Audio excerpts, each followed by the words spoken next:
Audio Jungle. नमस्कार दोस्तों, आज आप सभी को राष्ट्रीय बालिका दिवस की बहुत बहुत बधाई हो। बेटियां जिस घर में जन्म लेती हैं वहां पर प्यार में वृद्धि करती हैं।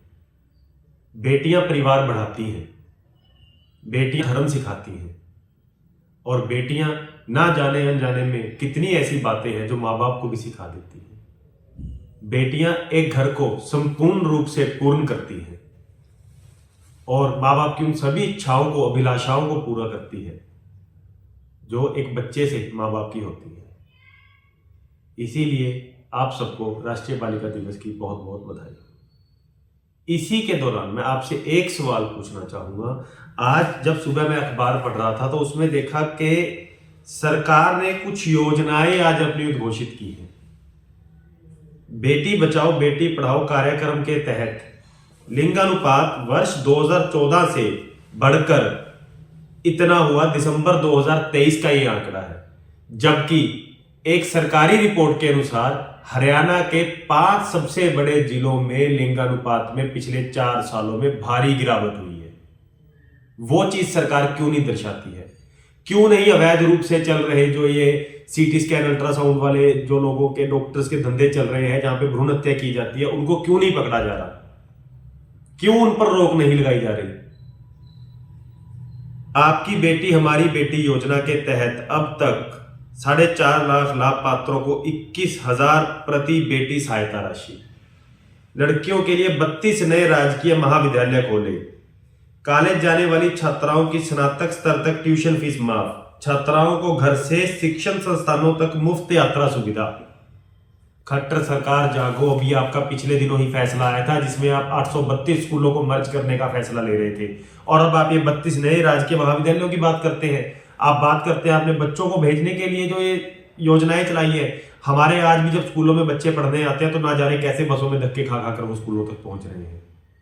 आज भी बेटियों को 10-10, 20-20 किलोमीटर दूर गांव से निकलकर स्कूल में पढ़ने के लिए जाना पड़ता है। बताइए तो सही, कितने स्कूल ऐसे हैं जिनकी इमारत ढहने वाली है? नए खोलने से अच्छा पहले पुरानों का सुधार कीजिए, उनका जीर्णोद्धार कीजिए, वहां पर बच्चों की संख्या को बढ़ाइए। सिर्फ बातें करने से कुछ नहीं होता। आप जमीनी स्तर पर अपनी सच्चाई देखिए। आप, मैं और सब हमारे जब आस पड़ोस में देखते हैं कि बच्चे किस तरह पैदल स्कूलों को जा रहे होते हैं, तो कहां है वो शिक्षण संस्थानों के लिए लगाई गई इनकी बसें या इनकी योजनाएं? ये सिर्फ और सिर्फ कागज पर करने वाली बातें हैं जो मनोहर सरकार करती है। जब हम जमीनी स्तर पर देखते हैं तो बच्चे आज भी उन्हीं समस्याओं से जूझ रहे हैं जो 20 साल पहले भी थी या 30 साल पहले थी।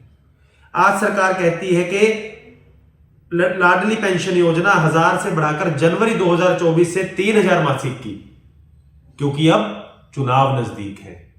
9 साल में नहीं इन्हें लाडली दिखी कि बेटियों के लिए कुछ करना चाहिए।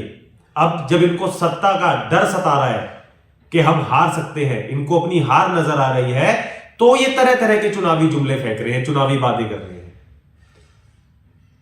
राजस्थान में जाकर बोला इन्होंने 450 रुपए, 400 रुपए सिलेंडर हम देंगे। हरियाणा में आपकी सरकार है, यहां क्यों नहीं देते हो आप? वहां पर आप बच्चों को स्कूटी या लैपटॉप उपलब्ध करवा रहे हो, यहां पर बच्चों को क्यों नहीं देते हो? यहां पर तो आपकी सरकार है। हरियाणा वासियों से आपको क्या दिक्कत है खट्टर साहब?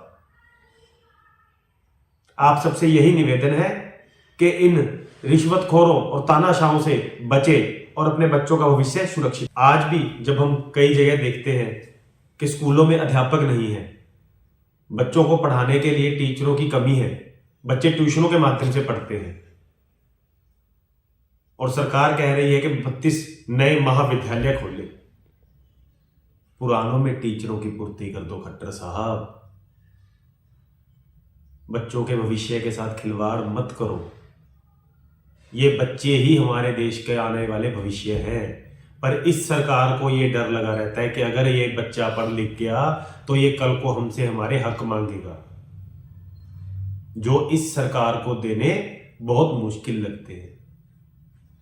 अगर बच्चे पढ़ लिख गए, IAS IPS ऑफिसर बनेंगे तो उन्होंने समाज में जो कुरीतियों को देखा है उनका खात्मा करेंगे। अपने लिए आवाज बुलंद करेंगे, लोगों के लिए आवाज बुलंद करेंगे, अपने चाहने वालों के लिए आवाज बुलंद करेंगे, तो उससे इनको डर है। आज जब खट्टर साहब के दौरे के दौरान हमारे कितने आम आदमी पार्टी के कार्यकर्ताओं को इन्होंने नजरबंद किया, वहां पर इनको पुलिस प्रशासन 1 मिनट से पहले उपलब्ध हो गया, क्योंकि इनको डर था कि कहीं कोई सवाल ना पूछ ले और हमें कहने में दिक्कत ना आ जाए खट्टर सरकार को। और वहीं जब लड़कियों की सुरक्षा की बात आती है या लाडलियों की सुरक्षा की बात आती है, तो प्रशासन कहता है हमारे पास सुरक्षा कर्मियों की कमी है।